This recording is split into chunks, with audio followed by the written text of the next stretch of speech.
Hi everyone. Today we have with us Soumik Ghosh and Zainab Bhanpurawala from ILS Law College Pune, who have bagged the winner's title at the second National MEDAP competition hosted by Symbiosis Law School, Nagpur. Congratulations team on the achievement. I request you to please introduce yourself before we start talking about the competition. Thank you, Niharika. And hello to everybody. My name is Zainab Bhanpurawala, and I'm in the third year in ILS Law College. I was playing the role of counsel in the MEDAP competition. Thank you. Hi everyone. Thank you, Niharika, for the kind introduction. And I am also in my third year at ILS Law College. I was playing the role of the client, and since it was an arbitration round, both of us were counsels. It was a fun experience. Let's see what else we can talk about, so we can help anyone else who actually participates further. Right? Right. Can you tell us about the structure of this competition? So, what can you tell us about the stages, the rounds, the teams, and what all details you were provided before the competition? Okay, so the competition structure is pretty interesting. The competition is divided into two halves. First is mediation and second is arbitration, which are two major aspects of alternate dispute resolution. This competition came with a lot of challenges. We were given almost 15 days to prepare a memo for both the sides and to prepare the strategy for mediation as well as arbitration. So the fact sheet was limited to a contract between two companies. The contract was pretty vast, so we had almost everything in it. Later on, we had to figure out what were the issues with respect to arbitration, because arbitration is kind of like a moot court, you would say, but just a different pattern. In mediation, you do not need a lot of uh, inputs at the in the preparation stage. However, for arbitration, we have to prepare quite a lot to figure out the issues and to make sure that the arbitration round goes smoothly. You have to be well versed with the facts, the case laws, and the laws related to arbitration itself. So this was the basic structure of the competition. Right. uh, So, how different can you say the mediation aspect of this competition become because it was coupled with arbitration this time? So basically, the thing is that since this was mediation and arbitration, right? Essentially, this structure is different and it's more simulative of a real environment, because we can see that in most commercial contracts that even I have come across while I interned, that you do have a mediation or at least a negotiation clause, right? Usually there's a mediation clause because it's backed by a certain institution, so it adds more validity, right? Negotiation can be done by the parties at any stage. So the reason this competition was different and why I like the mediation aspect of it was that if you can figure out something in the mediation round, there is a chance that you may or may not arbitrate on it, right? However, we didn't exercise that because of some of our discretions on how our rounds went. But usually in these competitions, you can, if that is your strategy, right? Because we went through the rule book and there's nothing against that as such. Now, the thing is that in almost every case, right, like these cases are not made to be one sided or just balanced on one side. So there's issues on both. So reaching to a simultaneous agreement in the mediation stage, except when the CI provides you actual leeway to do so, is difficult, right? So it's very rarely the case where in mediation itself the entirety of the dispute is sorted out, right? So it usually does go on to arbitration. So the fun part here is balancing your stances, right? Because in arbitration, you have a very firm stance saying that your client is absolved of any kind of guilt at all, right? In mediation, on the other hand, you have to be okay with saying that, you know what, maybe this is where I was inadequate, or maybe this is where my client had a problem, right? So Right. it's interesting taking the two very different stances in mediation and arbitration. Right. So you must have prepared from the arbitration perspective, since that would be the aspect which would require more preparation. So what can you tell us about your preparation strategy for this competition? In arbitration, while we were preparing, it was totally a new concept for us as well, because we're in the third year. We've not taken up the subject as of now. However, since the issues were framed, it was basically dealing with interim relief, and all the four issues were somehow connected to interim relief. So it became much easier for us because the issues were already framed. However, to prepare for arbitration round would be a tedious task because you have to prepare from both the sides for your memo rounds at first. So our strategy was to divide it between the two of us. One of us took the claimant side and one of us took the respondent side. However, we both kept on telling each other and informing each other about every new case law or a new fact that we discovered while solving the issues. We both kept on updating each other on it because it's very important that the other person also knows half of the case for the respondent or the claimant, because while you're arguing you both have to take up two half issues. So it's important that both of us knew. We did that. That was our strategy. It kind of helped. But as a suggestion, what we would like to change next time is that we take two issues from the respondent and two issues from the claimant each, so that it becomes much easier. And that's what I would like as a tip to other people who are watching. Moreover, in the arbitration round, you should focus on what you're saying. The law should be clear. Read surrounding laws as well. We what I would suggest is that while you're arbitrating, you should focus also on the Contract Act, uh, maybe Partnership Act, whatever the case permits you to. Brief yourself with all possible laws. Uh, you should have a compendium with you while you're going for arbitration rounds, and make sure that you've read the case first because you might be questioned on them. So that is our strategy. That was our strategy for the competition. Right. But What adding things on do to you... that, Right, sorry, please. adding on to that, basically, see, the prep stage is very different from mediation and arbitration. Now, mediation doesn't require that much of a prep. However, the point is that if it's a team who you have never mediated with before, or it's a team that you don't know how well you work together, it is always better to have a practice, right? Now, in my and Zainab's case, we actually worked out pretty well, right? Because this was the first time we were a pair. However, there were a few kinks which we could have sorted out before, right? But the point is that if you're mediating, and especially when I say that you don't require preparation in mediation, I'm only saying that because in arbitration, you're well aware of the facts, right? You become well aware of the stances of the other parties. So while you're preparing for arbitration, simultaneously your mediation gets prepped up, because most of your stance in the mediation round is going to be dependent on, let's say, the confidential information you get, because that is going to dictate how you negotiate going further, right? And moving on, I cannot stress on this enough. Always divide the issues between each other. Do not take one side each. It leads to a lot of problems later on, right?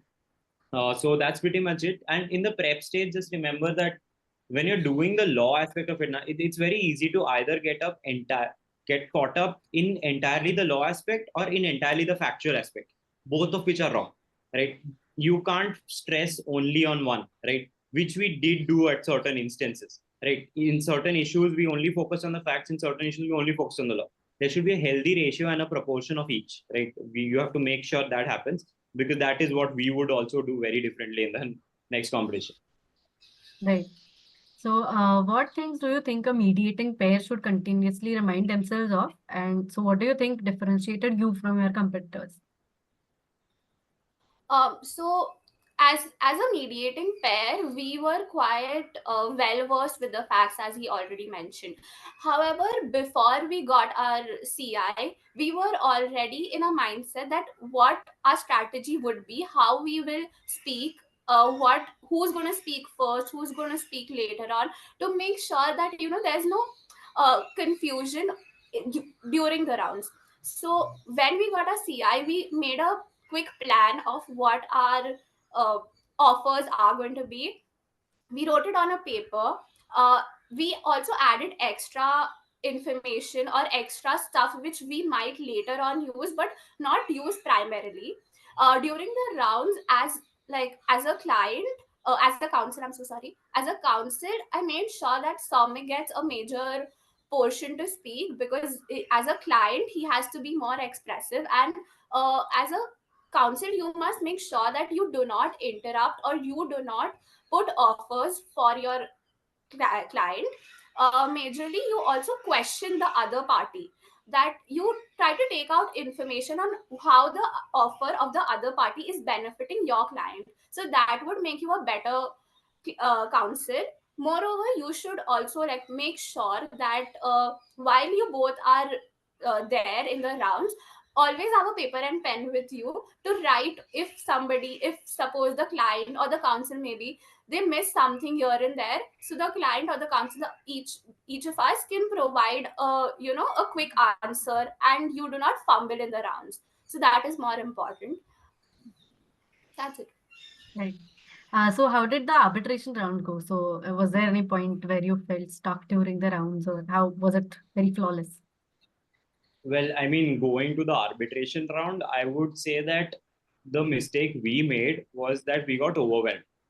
Right now, the point is that that is something that should not happen, especially because our problem was that one, we were always in this ratio and always trying to decide facts or law, right? Because there was an abundance of facts and we didn't have nearly enough time to appreciate all of them, right? So in the arbitration round, what I would suggest for any participating teams further is that you have clear demarcations of what you want to do and what you do not want to do, right? And you have clear demarcations and you know where stuff is, right? Because our problem became that we had, like, for instance, we may have on certain occasions not answered certain questions satisfactorily, not because we lacked material, but because we had too much of it, right? We didn't organize our stuff very. In fact, after the round, me and Zainab were discussing exactly how we had to answer, but we couldn't give it because we couldn't find it in time, right? Now, in this occasion, I would say we got lucky to a certain extent, but our prep was there, which is why we are content with what happened, right? But however, in the next session, for anyone who's out there, it's very easy to get caught up in the material you research, right? Because there's going to be an abundance of research you have. But how to structure that and how to organize that is what will set you apart. Right. So after the Just to add on, yes. just to add on what he said, I would just like to give a tip. Like what we did in our first rounds, we did not have clear demarcations on where the actual facts were, and when the judges questioned us on the facts, we kind of fumbled here and there. However, we managed it there. But while we went to our final rounds, we made sure that we had it all separated through sticky notes. We put it everywhere. Whatever is important, you feel that you're going to use it in your arguments, and the judge might question that where is it stated in the fact sheet. So you can just quickly turn to the page, and it becomes easier for the judge plus you, because it seems seamless. The process seems seamless, and it makes like you make sure that you present yourself in such a way that you are aware of everything, even if sometimes you might not know the law. However, a fluke through the facts makes it very much easier, so the judges are also satisfied and you don't let the question go unanswered.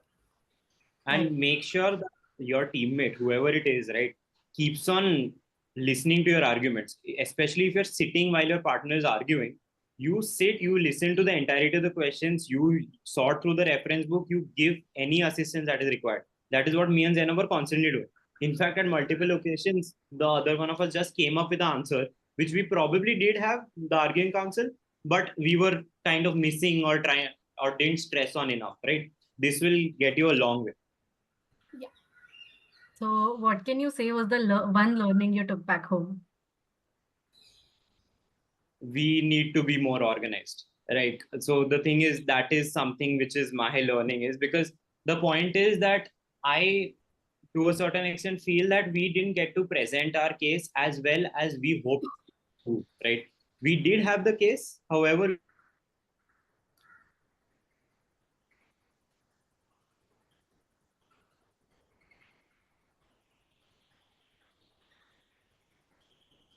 Zanam, can you hear him? No. Is he stuck? Right. so that became a slight issue. I'm so sorry, Soumik. So- Can you repeat the last part? I think we lost you in the middle. Yeah, I apologize. I was saying that just organize better, right? Right. Don't take too much stuff with you on the podium. Right. Usually it is better to take one reference book and whatever your notes are, that's it. Don't take anything else. Right. Over to you, Zainab. So one lesson which I learned was that, as I already mentioned, read the simultaneous laws or surrounding laws with it, because if like I would just like to tell a funny incident which happened to me in the finals. I was very well prepared with the respondent, because as we mentioned, we divided it. We got the respondent side in the final round. We kind of were very well, very like we had done it pretty well, and almost all our respondent rounds we had won them. So in this round we were pretty confident that we have got this. However, when I went to the podium and the panel of judges were pretty learned, they were all extremely qualified and very well known in the field of arbitration. So while I was arguing, there were certain facts and there were certain laws which they questioned me on, and we had never read them. We never even thought about it, or even if we had thought about it, we had not used them in our arguments. So that kind of baffled me around, and it stresses you out while you're there, while you're speaking. It, to any person, it's going to happen that you're going to be stressed, because like six people who are like extremely qualified are questioning you, are grilling you to such an extent that you might be, overwhelmed with the questions, and you might not be able to put your words properly. So just be so make sure that you know all the laws, even if you might not need it in the rounds, or they might not question you. If you're prepared, it's like a boom for you, and uh, it makes a better impression on the judges as well, so you get brownie points. Even if you do not use it, I mean, you're aware and you're getting knowledge of it. So that is what we learned. That's it. Right. Thank you, Soumik and Zainab, for the quick recap of your journey. I'm sure it is going to be of great help for students watching it. I, on behalf of IRCC, wish you all the very best for your journey ahead. Thank you so much. Thank Thank you. you. It was a great interview. We had a lot of fun.